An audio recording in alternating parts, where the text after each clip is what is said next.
Welcome to the David Carrier Show. I'm David Carrier, your family's personal attorney, and you have found the place where we talk about estate planning, elder law, real estate, and business law. So give us a call, why don't you?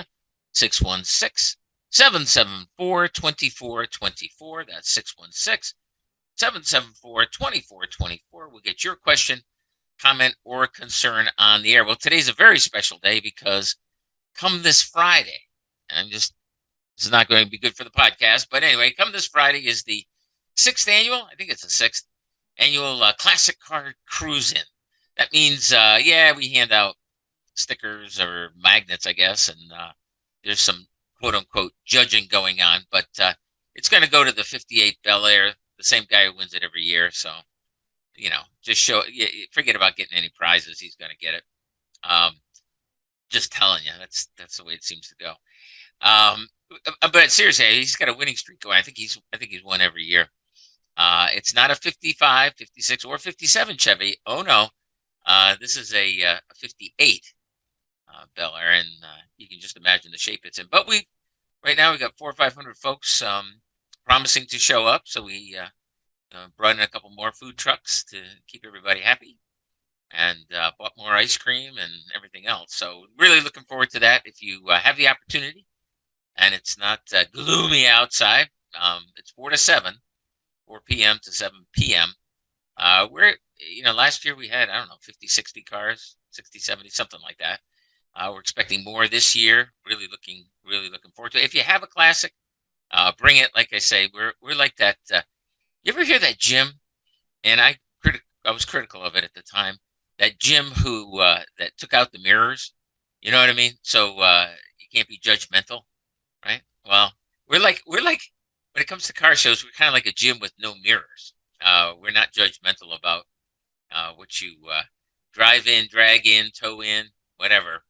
We're looking forward to seeing you there in your jalopy. So that's coming up this Friday.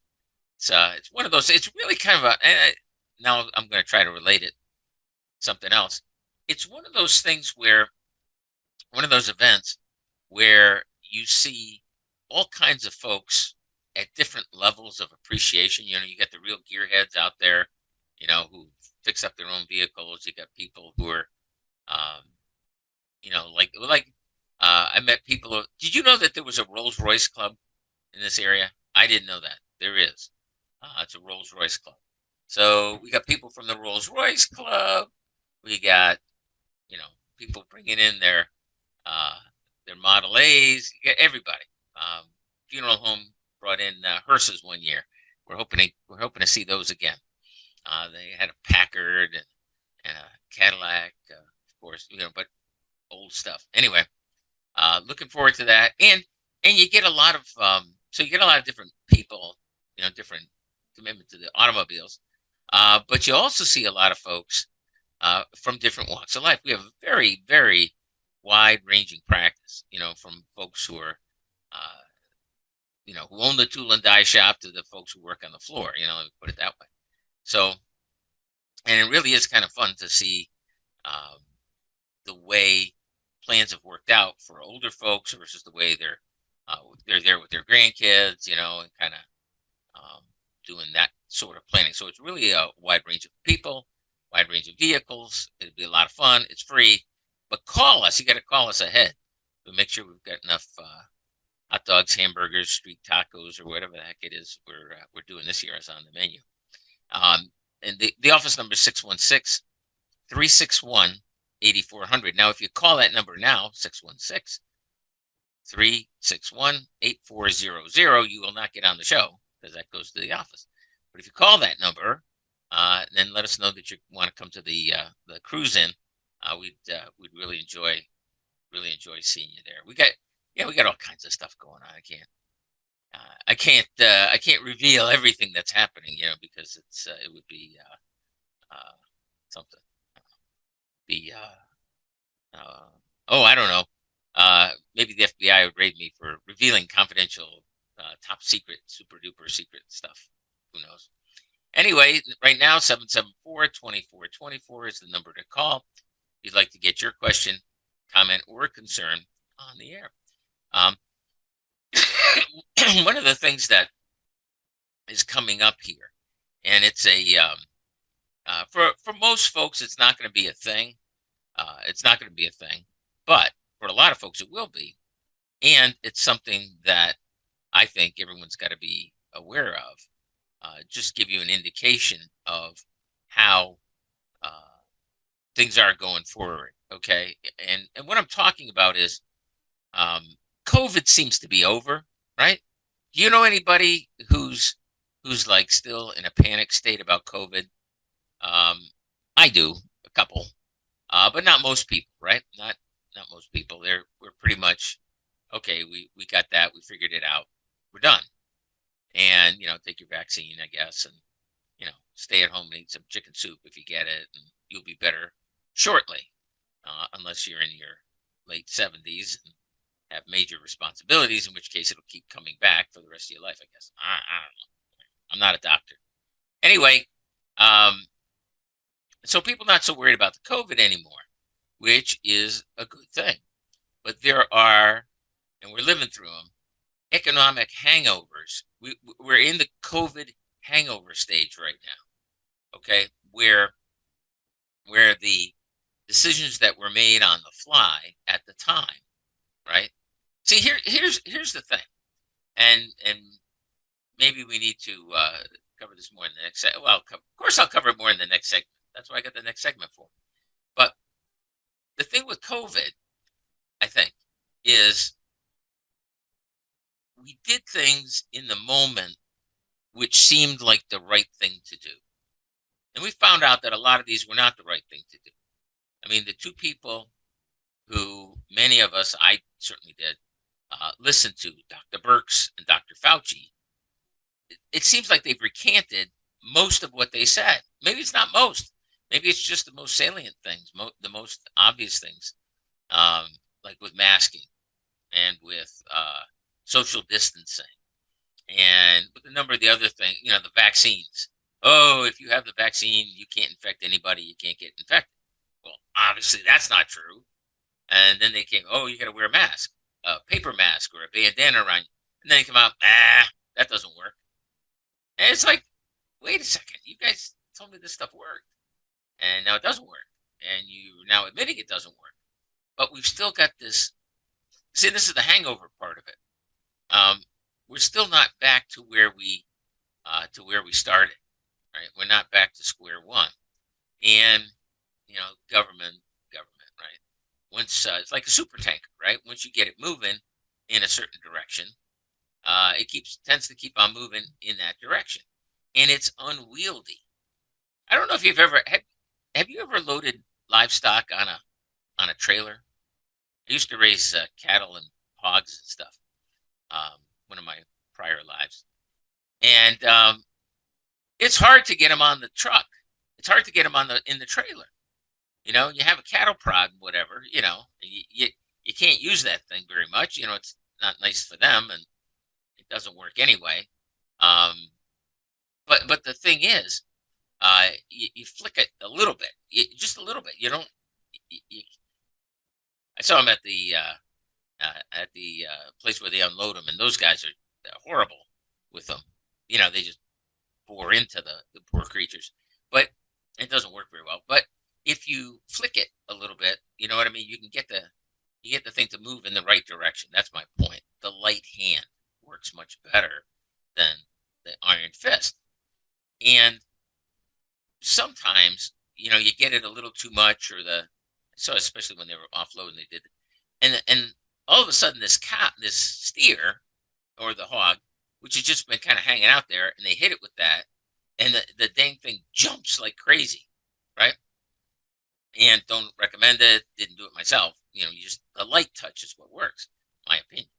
Anyway, if you do that, all of a sudden you got the cow going in, the steer going in one direction.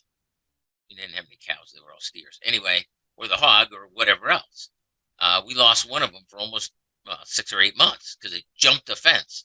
Actually jumped the fence, and broke the fence down after we cornered it. And I didn't even use the cattle prod on it. But the point is, you had this great big thing, right? And now it's got a big incentive to act, differently than it usually acts. And then all of a sudden it does things that surprise you, right? It jumps in the wrong direction, right? Crashes over a fence or something like this. And I think that's what the government has done. I think they took this, usually we're out there eating our grass and getting fat, and that's what we want. But then all of a sudden, this thing happens, you go in a different direction, and you keep going in that direction, the wrong direction. Are you with me on this? Am I stretching that analogy too much? I don't know. We'll be back shortly. My name is David Carrier. You're listening to the David Carrier Show. Welcome back to the David Carrier Show. I'm David Carrier. I should say I'm still David Carrier, your family's personal attorney. Now is the time to give us a call. 616-774-2424. 616-774-2424. We'll get your question, comment, or concern on the air. Apologize for our I don't know, technical what have you. We're at the National Blueberry Festival, and oh boy, is it blueberry-licious, I'm telling you. So we're using sort of a remote rig today. Anyway, John tells me it sounds a little thin. I wish he could say the same thing about me, but unfortunately not. Anyway, we're talking about this whole COVID hangover, and the difficulty. It's difficult to get the government to move. Can we agree on that? And then once you've got it moving, it's difficult to get it to stop moving. Difficult to make course correction. Difficult to get the government to, like to say, well, it's difficult to get them to do anything. But once they're going down a path, then reasoned considerations seem to go pretty much out the window. I don't think anybody with any experience in government would argue with that one too much. But you can see it very clearly with what's going on with the COVID, right? We've just got recently got another extension of the emergency. I mean, government agencies, I think they love emergencies. Why do they love emergencies? It kind of justifies their reason for being. I mean, does anybody doubt that? It seems to me that, governors especially, ours is no exception, like emergencies, they get to do things without the usual checks and balances, without the usual criticism. Even though the Supreme Court has said that some of the stuff they did was blatantly illegal, they still feel good about it based on, it's an emergency, we're all going to die. Okay, fine. But now's the aftermath, right? Emergency's kind of over at this point, and we're just trying to pick through the pieces, trying to figure out what to do next. And to deal with the aftermath, that's what I want to talk about. We've got, there's an aftermath to this thing that we are still working our way through. One of the aftermaths is the fact that for the last couple of years anyway, there has been no reconsideration of Medicaid. Okay, Medicaid, you got to understand, there's and faithful listeners, this will be familiar to you, so I'll go over it quickly. There are 3 programs that support senior citizens, older Americans, people who are no longer, committed to the workforce. Let's put it that way, because there's an awful lot of seniors still working, not necessarily out of choice. But the 3 things that folks need are, number one, income. Everybody needs a monthly income, and your tax dollars supported way of providing income when you're older is, yes, Social Security. That's right. Thank you, FDR. Right? Social Security. That's what it is. Every month, some more money shows up, right? Because if you got all the money all at once, you blow it all at once. At least an awful lot of folks would. Not you, of course. You're listening to the show. How could you? You're the sensible people, and there's no way you would ever do that. And 2008 didn't happen, and et cetera, et cetera. Anyway, steady income. People need to know that that's coming in. That's one thing. Another thing that people need is health care. So when you need that bypass, when you need a kidney, when your knees have worn out and they need to resurface them, replace them, renovate them, whatever, right? You need to be able to go to the hospital, and you need to go now and get the job done. You're having a heart attack. Oh, I'm sorry, we got to check your credit balance first. In some countries, that's the way it works. It's pay as you go, but not here. So we have Medicare that takes care of that. The third program that we have is Medicaid. Now, the first two programs, Social Security and Medicare, right? Those kick in when you've got another, you got a good 15, 20 years to go. 15, 20 years of voting, 15, 20 years of political activity. And so those two taxpayer-supported programs, and who's the taxpayer but you? You are you're the taxpayer. You're the one paying for this.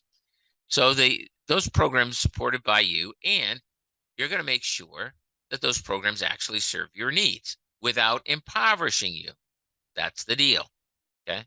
You don't have to show you're broke to get Social Security. You don't have to give them your bank balance and apply for your lung transplant or your bypass or what have you. You don't have to do that. Why? Well, at least in part because you're still voting. That's why. That's my take on it. But the third thing that you need, that people need, is long-term care, nursing home care, assisted living, at-home care, right?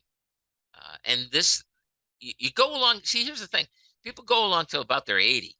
Now, remember, back in the day, and it wasn't that long ago, you're 80, you're Methuselah, right?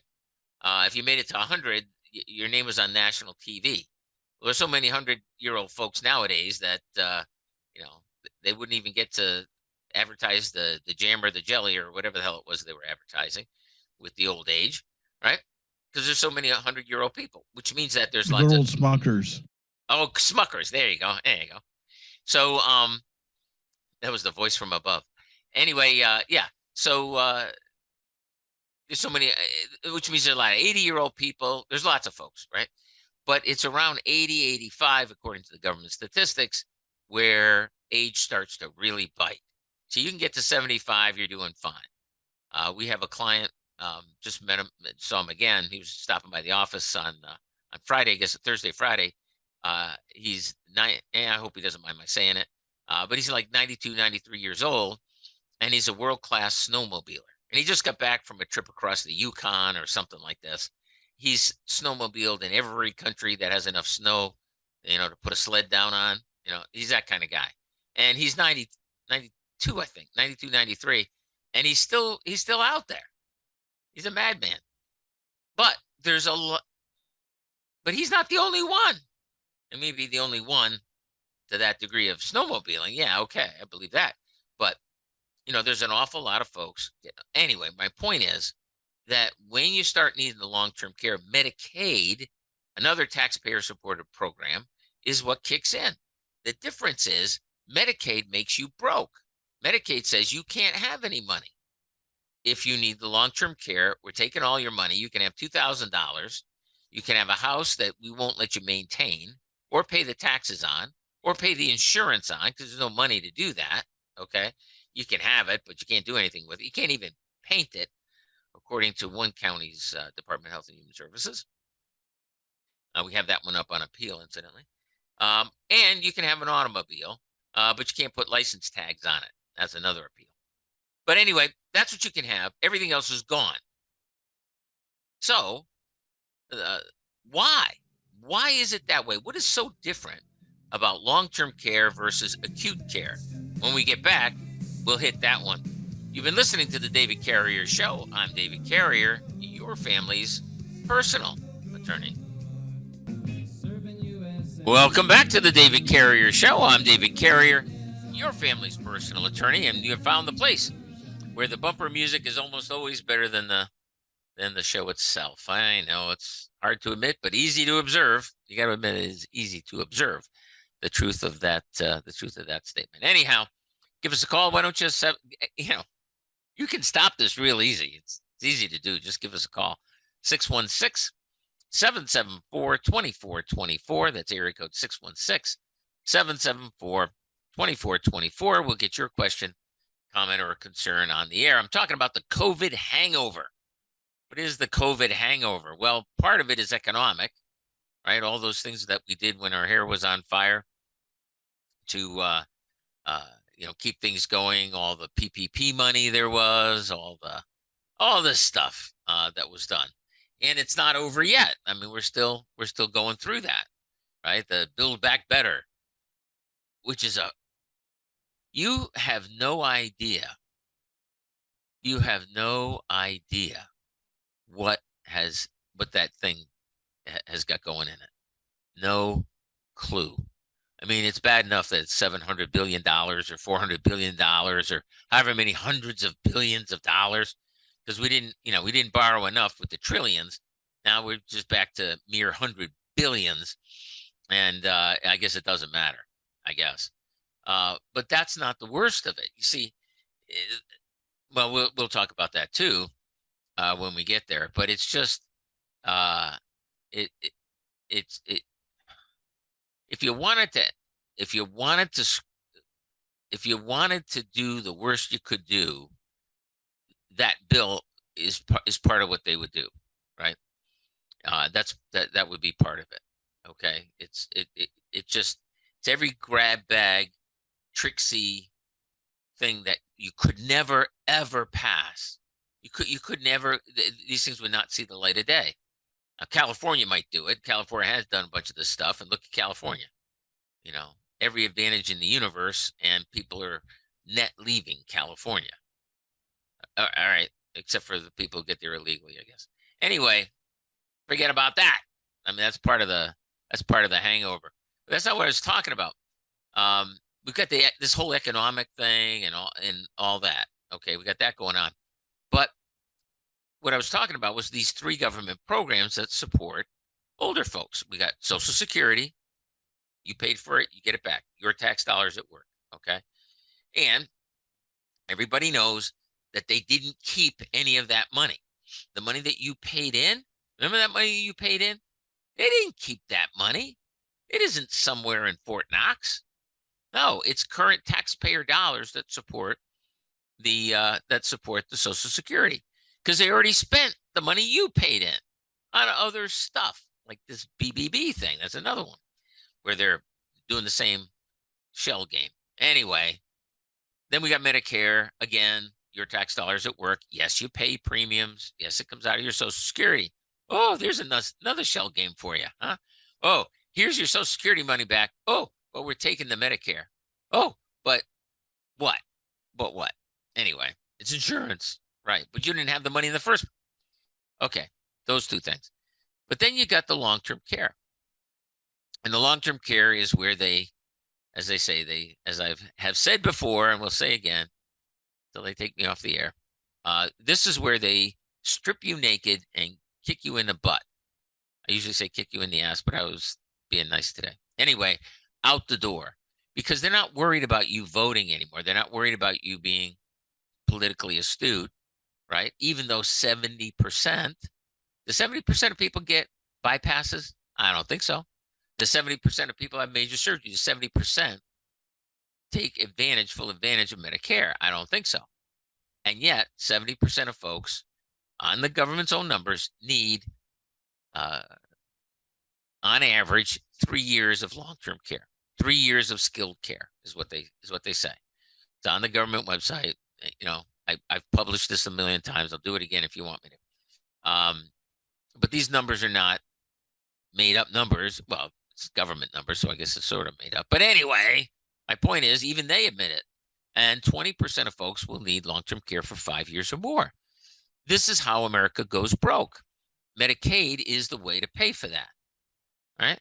They didn't make you pay up front for your bypass. They didn't make you pay up front for your dialysis. They didn't make you pay up front for all the other things you got from Medicare. They didn't say, are you broke before we give you your Social Security check? But they do that for the Medicaid.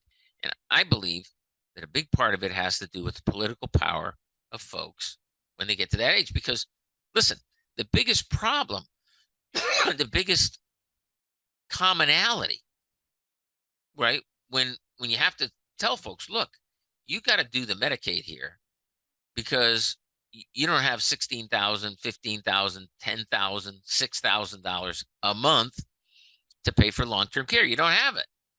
Where's it going to come from? Well, you're going to impoverish yourself. You're going to impoverish your spouse. You're going to impoverish your family. And when you're flat busted broke, then they'll show up. Thanks for nothing. Okay. But that's what Medicaid is. That's the way it works. Now then, it works that way because you're not voting anymore. That's what I think. I've never seen that anywhere. I'm just looking at it. You just look at it. Okay. You got 20 years to go. They don't monkey with you. You got 3 years to go. Oh boy, time to go through your pockets looking for the loose change. That's obvious to me is what the deal is.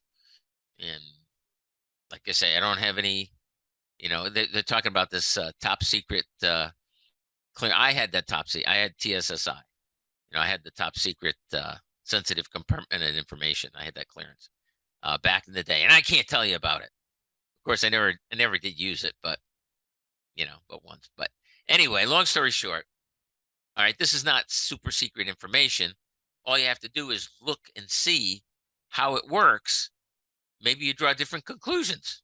That's what America's about, right? People drawing different conclusions from the same observations, or observing things differently and drawing their conclusions from that. These are the conclusions I draw from what I observe on these different government programs. Now, the thing is, in order to continue to get benefits, you have to keep proving that you're broke. See, it's not enough to prove you're broke one time. Oh, no. You have to prove every year that you're still broke. Now, how would you not be broke? Well, sometimes people get inheritances. Sometimes, the bills go down. There's various things that happen. And sometimes the kids mess up the bookkeeping. Okay, kind of routinely they mess up the bookkeeping. And now you're not qualified for benefits anymore. Well, the way it worked pre-COVID was you had a check on that every year. Every 12 months, you had what they call redetermination. And as part of redetermination, you went through what they called asset detection, where they're trying to figure out, did you get any stuff that you didn't tell us about? Do you have stuff you didn't tell us about in the first place? And we're going to go scouring through the Register of Deeds. We're going to go looking through with the Social Security numbers. We're going to go to the banks that participate. We're going to go looking here, there, and everywhere to find out, what do you have stuff you didn't tell us about? Asset detection. Okay. Well, thanks to COVID, that hasn't happened for the last couple of years. Now, listen. Well, listen or don't listen, and get yourself another cup of coffee. It's up to you. But the problem is, as I've seen it, right? I mean, would you be surprised that many people in 12 months screw this up? Would that be a shocking surprise? Oh my goodness, people didn't. Now here's another one, another thinkum question for you, right? Would it shock you that if in 2 or 3 years, people would, even good-hearted people who usually keep track of stuff, if you gave people 12 months and they kind of mess it up, a lot of them do anyway. All right. I don't think anybody's surprised by that. Well, what would happen if you gave folks 3 years, 2 years to monkey with things? Then what? That's what we're facing come January. Come January, the best information, and it could be wrong.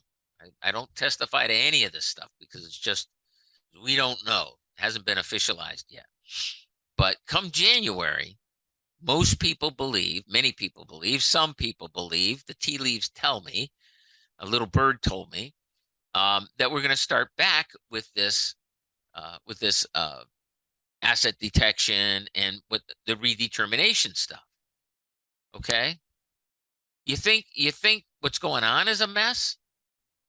It's going to be a show. It's going to be terrible, I think, when we get back there. So, got that to look forward to.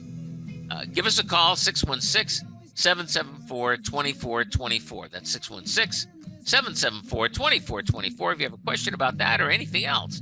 You've been listening to The David Carrier Show. Welcome back to The David Carrier Show. I'm David Carrier. your family's personal attorney. Now's the time to give us a call, 616-774-2424. That's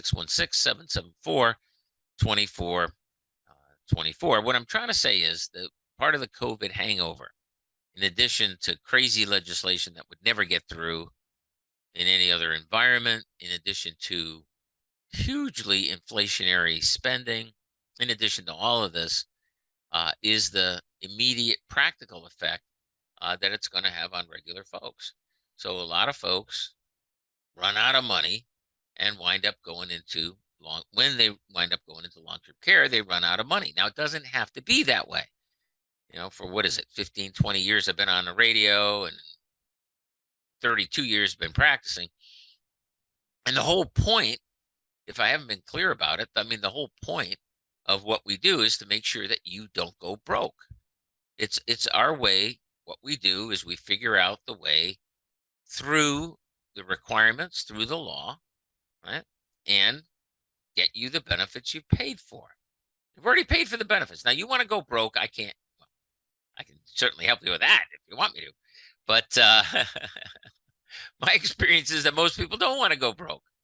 And that's really where we come in, is making sure that you don't go broke. If you need long-term care, since you already paid for it, why would you pay for it again, go broke, and then go through the whole mishigas of the application process, all the rest? Maybe, dare I say, perhaps, there's another way. Maybe there's a way not to go broke. Maybe there's a way to get the care that you need. Maybe, possibly, huh?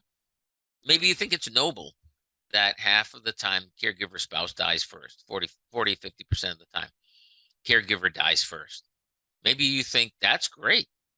I would certainly want to die for my spouse 10 years early.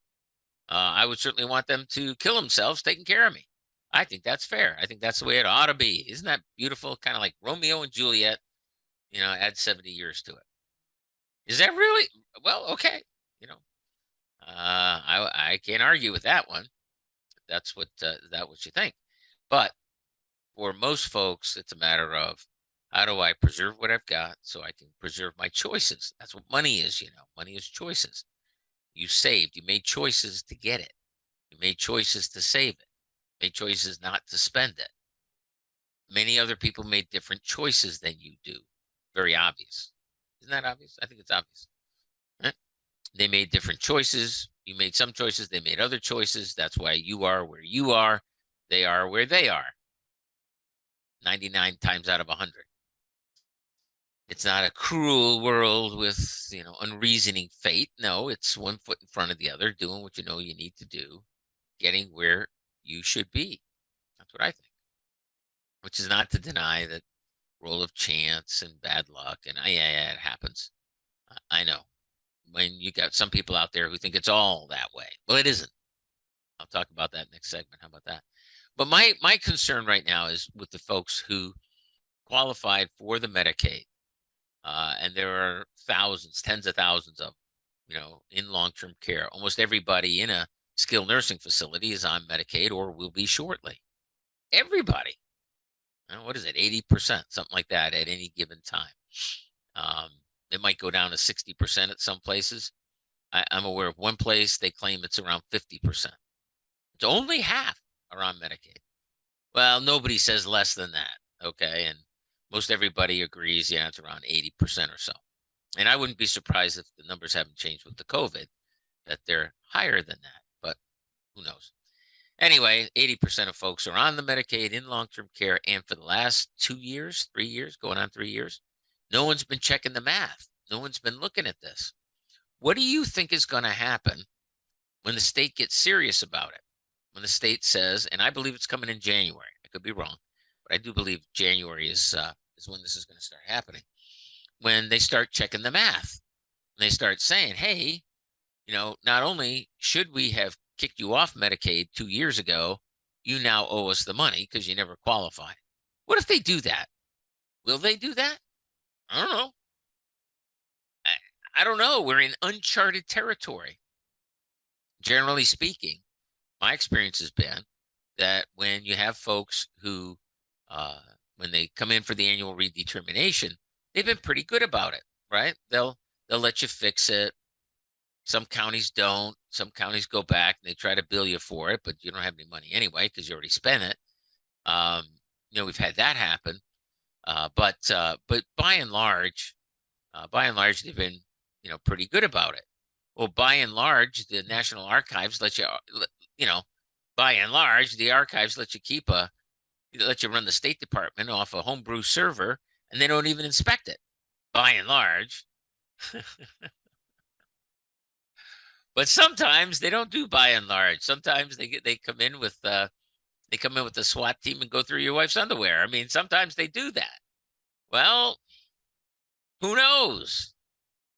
I'm sure you never pissed anybody off in government. So, but, the other thing you got to be looking at when it comes to these redeterminations is what's going to happen when they realize just how much money has been going out,